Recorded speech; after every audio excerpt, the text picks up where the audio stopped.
par Société Générale Produits de Bourse.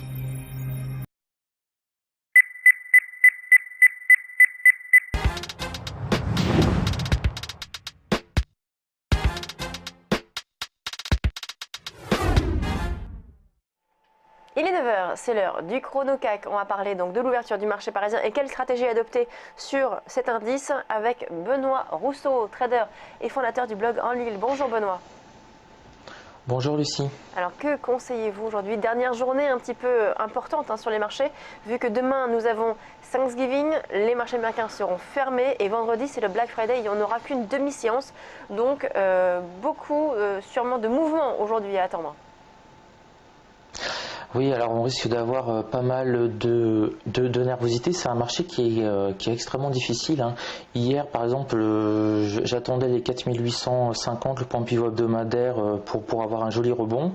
Et puis on a eu un avion russe qui s'est scratché et on a eu les marchés qui sont mis à dégringoler à toute vitesse. Donc là on a en plus une petite incertitude, on va dire géopolitique. C'est tout à fait ce que l'on déteste en bourse. Et on ne va pas avoir la main dessus pendant quasiment 72 heures, donc ça risque d'être un petit peu compliqué.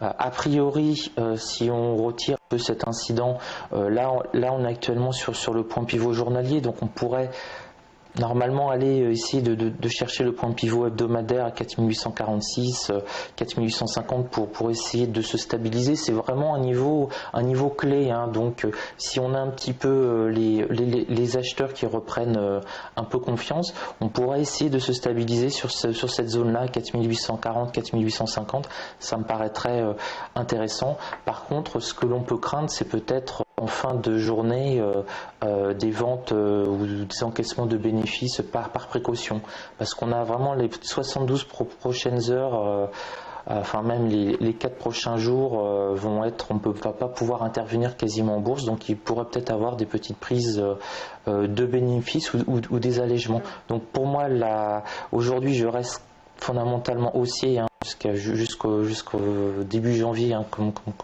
je vous le dis. On risque d'accrocher là, on y est maintenant sur les 4840, essayer d'aller voir le point pivot hebdomadaire. Si on se stabilise dessus, c'est un bon signe pour acheter. Par contre, si on a encore une nouvelle où Vladimir Poutine qui veut jouer les bras assez forts, on risque de retomber sur la S1 journalière. Et donc là, ça peut être une belle opportunité pour acheter. Et il y a le point pivot mensuel qui là serait vraiment idéal. Donc là je vais plutôt attendre de voir des gros mouvements.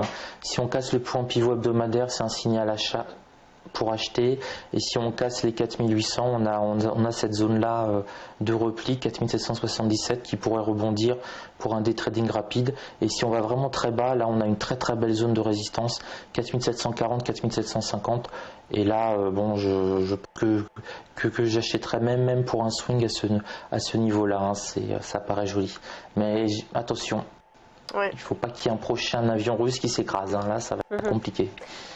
Merci Benoît Rousseau. Donc je rappelle le CAC 40 qui est à 4837 points, 0,36%. Merci Benoît, trader et fondateur du blog En Lille. On passe à la suite de Direct Marché.